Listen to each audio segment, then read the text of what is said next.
Dear students, so today we are going to discuss about this.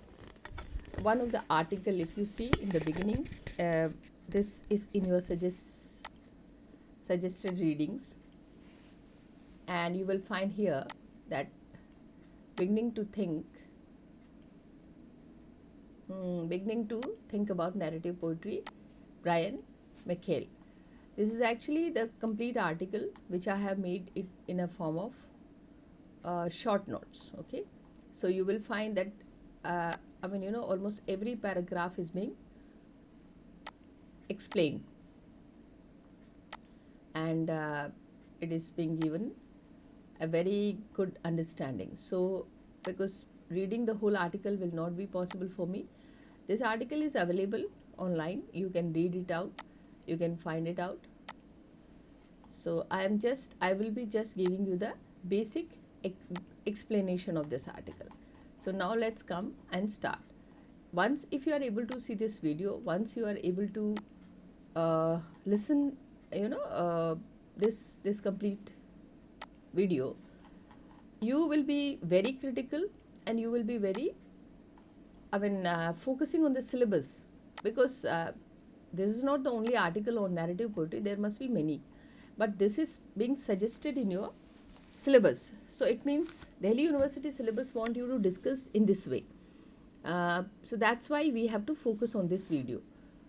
So that's why you listen now. Okay, beginning to think about narrative poetry, Brian McHale.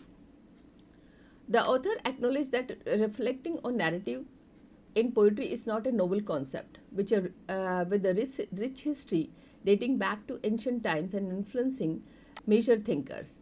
However, they argue that contemporary narrative theory often neglect to consider the unique characteristics of narrative poetry, failing to differentiate it from other form of storytelling. This essay aims to address this oversight by prompting a renewed focus on the poetic elements that shape narrative within the realm of poetry. So we are going to talk about the basic unique characteristics of narrative poetry in this essay. Okay, these are the often we are going to discuss about those characters which are often neglected while we discuss narrative poetry. So what are these characters? We'll try to understand.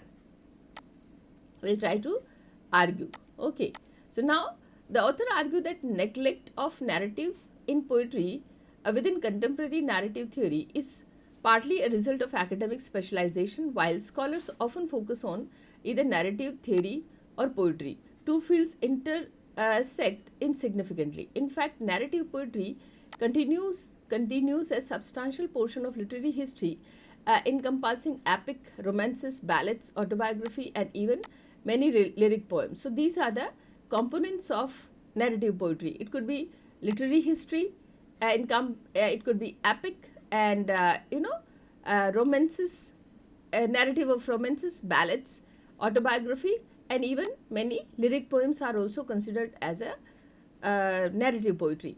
Given the prevalence of narrative in poetry, the author considered its exclusion from mainstream narrative theory to be a serious omission. I don't think I need to explain more than that. So, and you are all smart. You are a Gen Z generation. So I think you understand. Most of you understand. And so my focus is simply to, just give you the basic idea.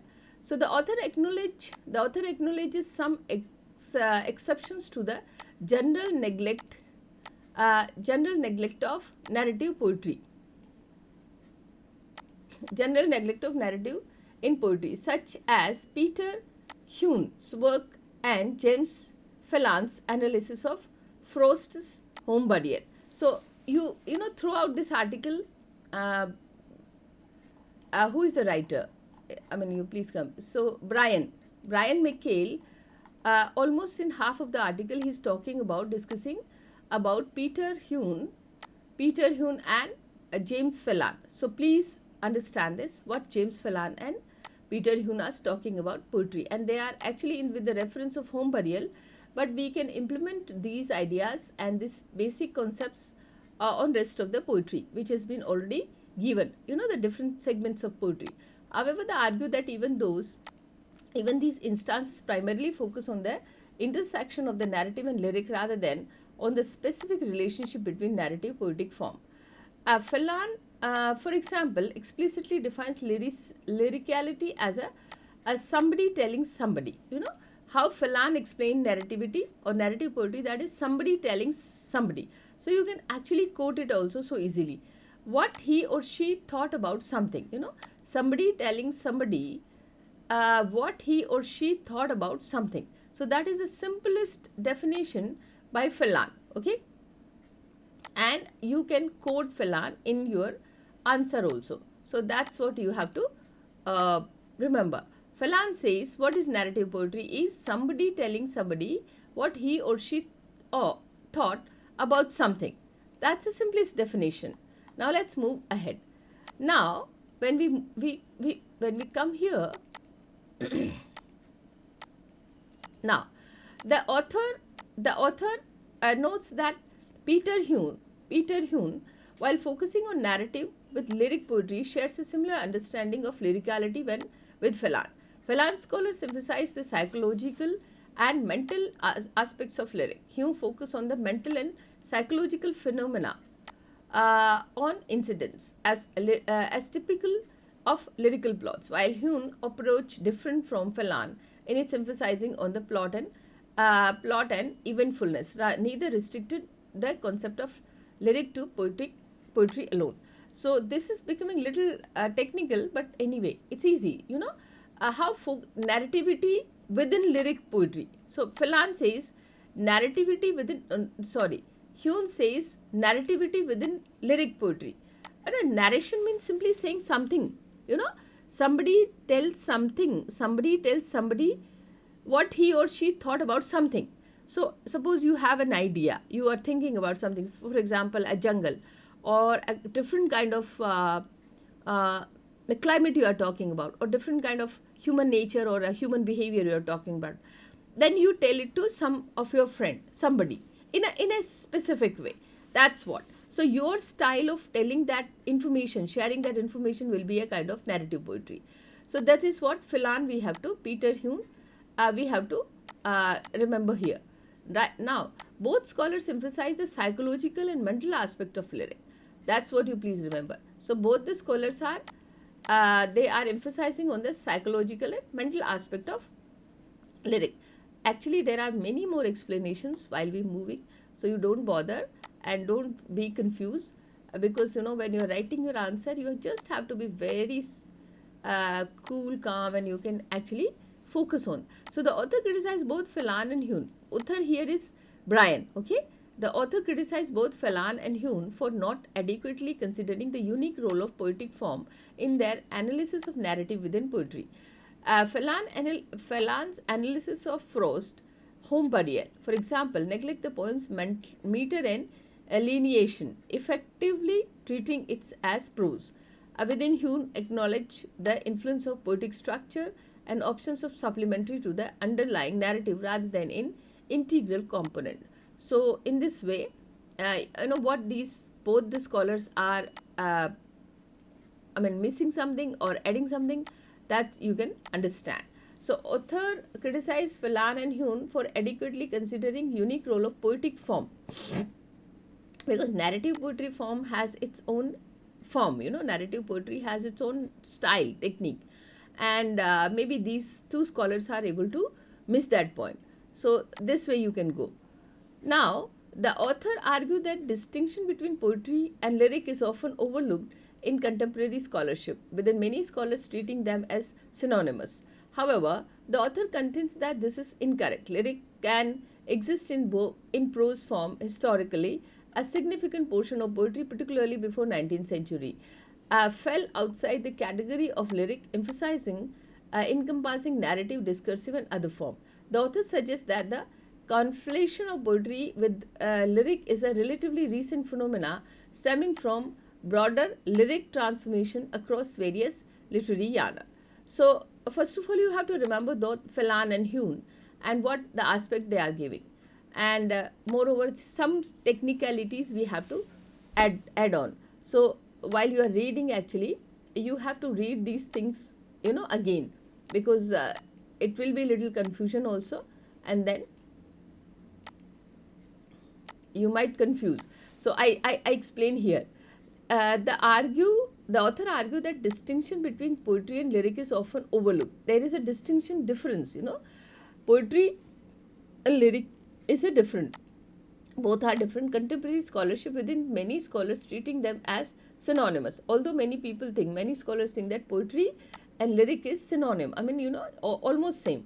However, the author contends that this is incorrect. Lyric can exist in a prose form. So, lyric could be in a prose form, and historically a significant portion of poetry, particularly before the 19th century, fell outside the category of lyric, encompassing narrative and discursive and other form. The author suggests that conflation of poetry with the lyric is a relatively recent phenomena. So, this is, we are talking here at the ancient phenomena, and here it is the contemporary phenomena. What is that? Stemming from broader lyric transformation across various literary genres. So, now we have a lot of transformation in lyric. These 2 points are very significant. How this nativity and, the segmentivity is there. So, you see this, and let's see what is the further explanation is being given. Now, the author, okay, let me just make it little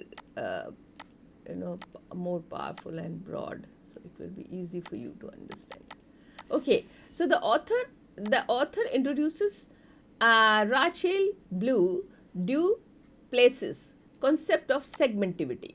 So, like when you are using this word segmentivity in your answer, you just write Rachel Blue Du Plessis in bracket. Okay, you can mention Rachel Du Plessis in your answer, and that is associated with segmentivity. So, segmentations in the poetry.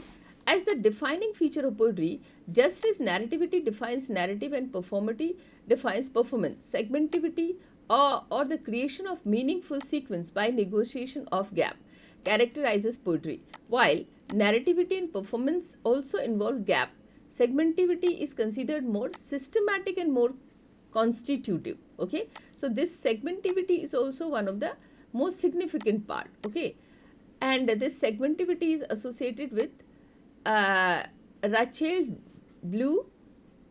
Blau Du Plessis. So, you remember this, right?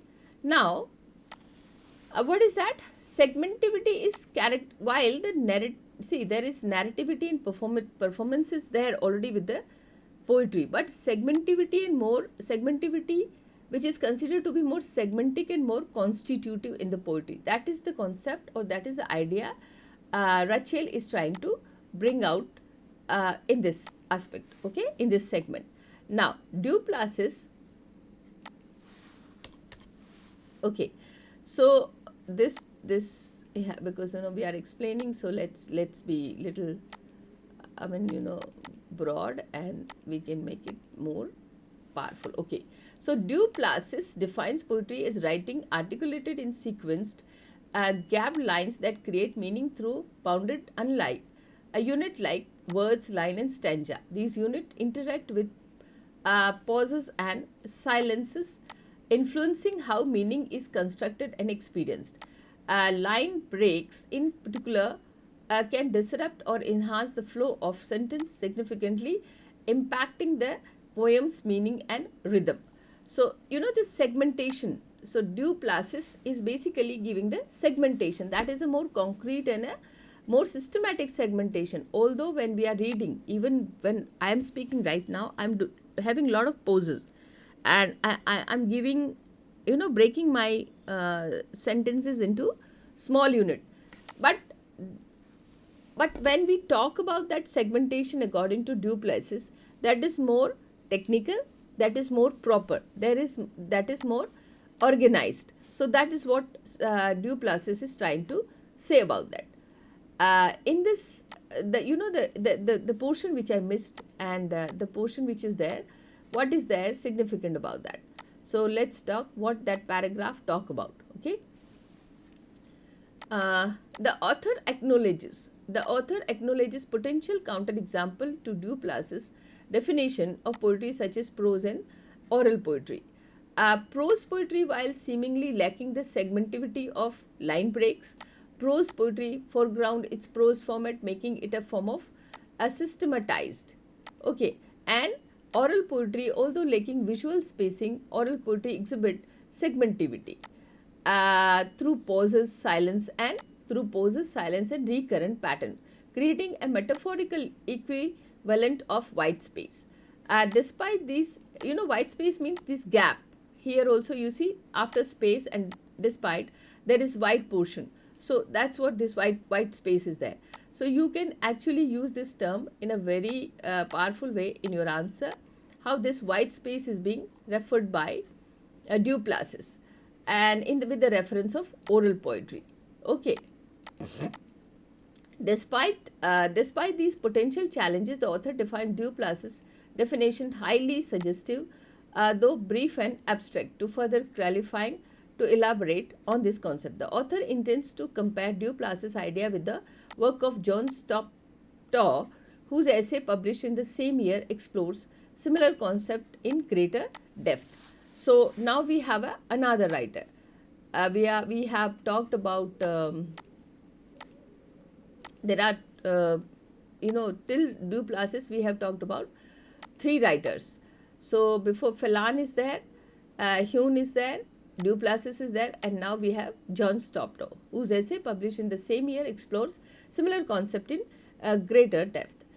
Now next paragraph and then next meaning. Okay, so let's come to this. Yeah, because it's for one class it's difficult to read out the whole article and then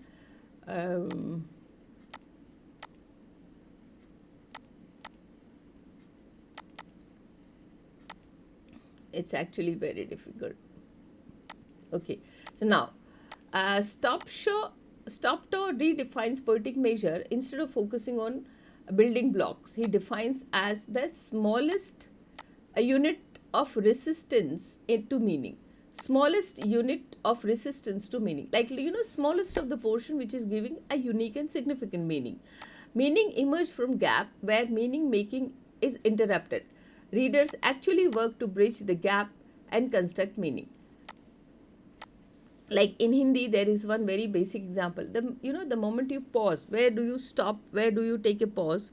It changes the whole meaning, complete meaning. Stop, let him go. Okay, for example, if I say stop,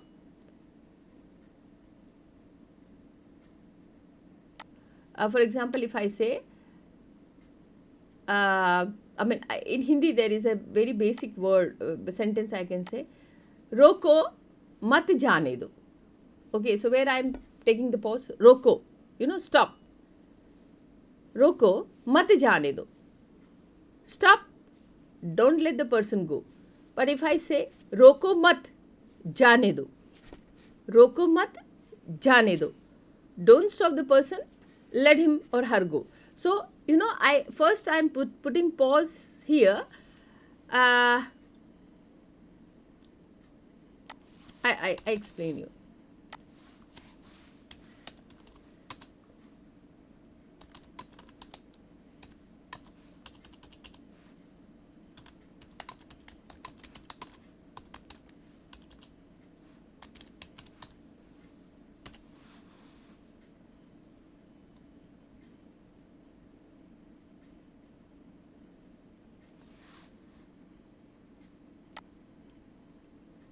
It's actually in Hindi, so let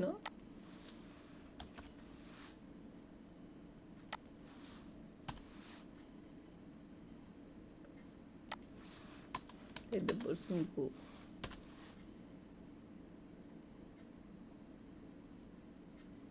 Oh, in Hindi, it's a Hindi sentence, so it would be difficult. Anyway, so how at the moment we are shifting the pause, the moment we are shifting the comma, it changed the whole meaning. So that's how the meaning emerged from gap while meaning making is interrupted. Readers actively work to bridge the gap and construct meaning. This concept resonates with other art forms. Similar principles are observed in graphic novels, gutter between panel, cinema, cuts. I mean, in the graphic novel, there is a gutter between panel, and in cinema, generally, what we say, cut. Cut means stop it. Now we have to start with new idea, where gap triggered active engagement with the viewer. So connection to narratology. This aligned with narratology with recognizes narrative gap as crucial for driving narrative progression. The next, it's actually stop, S-T-O-P, stop. Sorry. What is the name of your writer? Shopta. It's a Shopta. No, it's somewhere. Miss. Yeah. So now let's come to these next point. Okay. So Shopta and Du places align Shopta's concept of unit of resistance to meaning, aligned with Duplass's idea of segmentivity. So Duplass talk about segmentivity. Okay. So you just remember, because with the name of the writer, you have to remember their concept also, and that is the only way your answer will be more powerful and significant. So that's how you have to remember. So Duplass's idea of segmentivity. Okay, and then where the gap and breaks drive meaning making in poetry. Level of poetic measure. Shopto defines various level of measures in poetry. Word level, one word per line. Okay, so Cumming and Williams also suggest that. Sub-word level, letter and punctuation based experiments. Phrase level, emphasizing by dashes in Dickens poetry. Then line level, common in lyric poetry. Sentence level, prominent in language poetry. Section level, found in sonnet sequence and poems like The Wasteland. Additional level to complete Shopta's system, the author suggests including stanza level for additional metrical form, Spencerian stanza, Ottawa, Rima, and then foot level for traditional metrical poetry. So, when we are segmenting, segmentivity, the segmentation is on the word level, on the phrase level, on the line level, on the section level, on the additional level, on the stanza level, on the foot level. These are the all levels which are there for the segmentivity, and how these segments are being utilized here. This example you can see easily. Come to the next point. In this next point,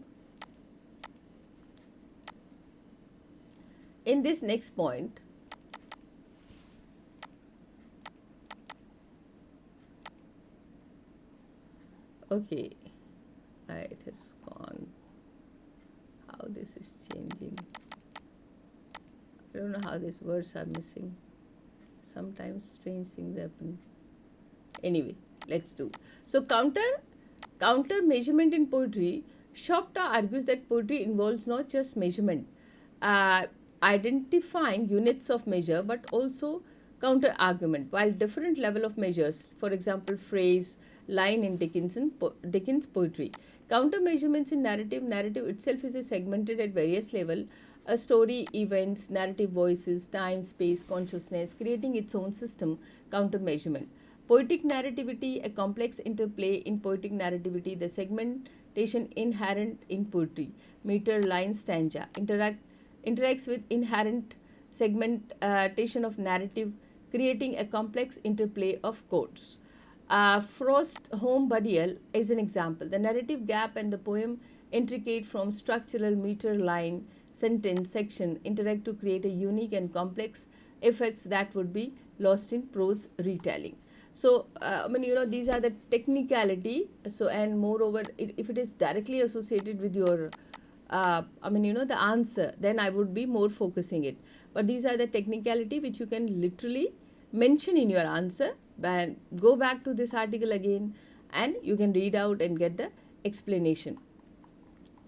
So, and this is how the counter to rethink. And in this counter to rethink, the segmentivity and you know this how this counter to rethinking is being talked here. So segmentivity and counter measurement might provide just the tools we need to launch a robust program or of refresh into narrative in poetry. There is much do we do not we do not yet know about the interaction of poetry and narrativity, and most of what we do know is local and particular, limit to specific poets, genre, and tradition.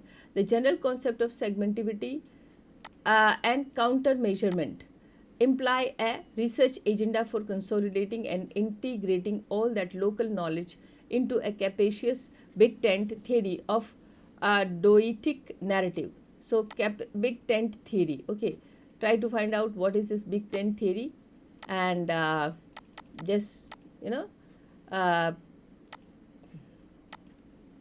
what is this uh, do, poetic narrative, big tent theory, poetic narrative, and then how narrative is handled differently in poetry, different genre and sub-genre for different periods in different cultural tradition. Now these these points let's discuss and let's talk about that. So how this segmentivity and these different aspects are being discussed here. Let's come. So segmentivity and counter measurement as tool. These concepts can be used to develop a comparative theory of narrative in poetry. Research agenda, how this includes investigating how different poetic form, meter, rhyme, stanza interact with narrativity, how narrativity is handled across different genre, period, culture, and languages, how segmentation and counter measurements vary across period, generation, and groups, the impact of translation and adaptation on poetic narrative. Benefits. This research would explain the scope of narrative theory to encompass the vast body of poetic narratives worldwide. And worthy endeavors are filling these gaps in the narrative poetry is valuable to its right, enriching our understanding of the significant body of literature. So in this way, we are actually trying to understand this article in a very proper way, because mostly what happened, these are little technical things are also there, so you do not involve into the technicality, just focus on the point which you can mention in your answer. Yes, so prose is not entirely continuous. Despite illusion of continuity, prose fiction is segmented in volumes, books, chapters, paragraph, and sentences. Segmentation in prose is under-theorized. While some work exists in serialized novels, the segmentation of prose fiction beyond that is largely underexplored by narrative poetry. Volo Shivog work on paraphrase. He briefly touches upon the paragraph as a unit of dialogical discourse, but this idea has not been fully developed. As Stevick work on chapter, he offers insight into the fiction of chapter, but this area remains largely unexplored. Reviewing the study of prose and segmentation, the author suggests that a renewed focus on segmentation in narrative poetry could stimulate further research into the segmentation of prose fiction, potentially leading to more comprehensive theory of segmentation in narrative aspect. So then here we come, we are reaching towards conclusion, and this has become little bigger, but anyway we need to understand this. That is giving you the basic idea what is this narrative poetry. This passage describes the aftermath of Sharpidon's death in battle. So Sharpidon's body is unrecognizable. He is covered in dust, gore, and weapon, making it difficult to distinguish him from the other fallen soldiers. Because actually before this, if you see, there is a poem, right? And this is the simple explanation of the poem. I think we can ignore this also. We can come to the next, but the same thing, how this poem is being explained here. So if you wish, you can actually pause the video and you can read out it. So here I wind up, and these are the references which are being given, and notes are there, and you can actually read out them, because this article is available online, and uh, this article is available online. You can read out, and you can download it. So uh, here, I'm just leaving the main focus or main idea we have already discussed. I hope it will make you clear little, at least it is going to help you, uh, I mean, little more. And here I say, mm,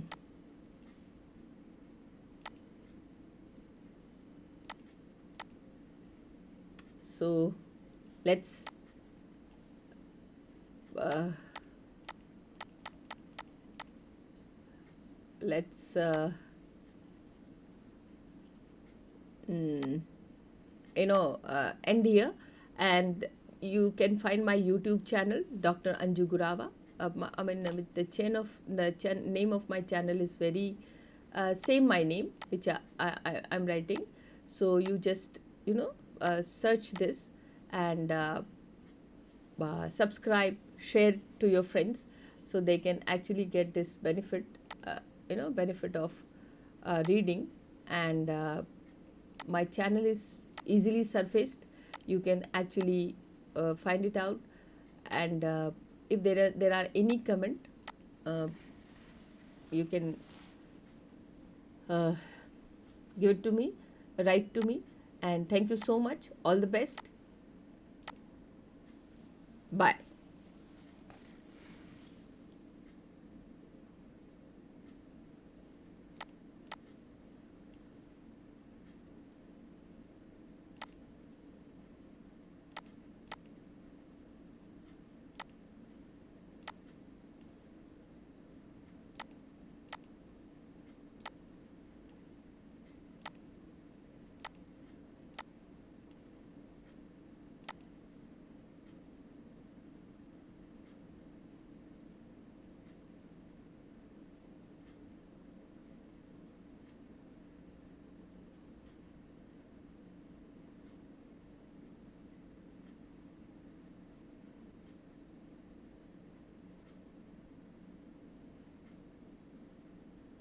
All the best. Thank you.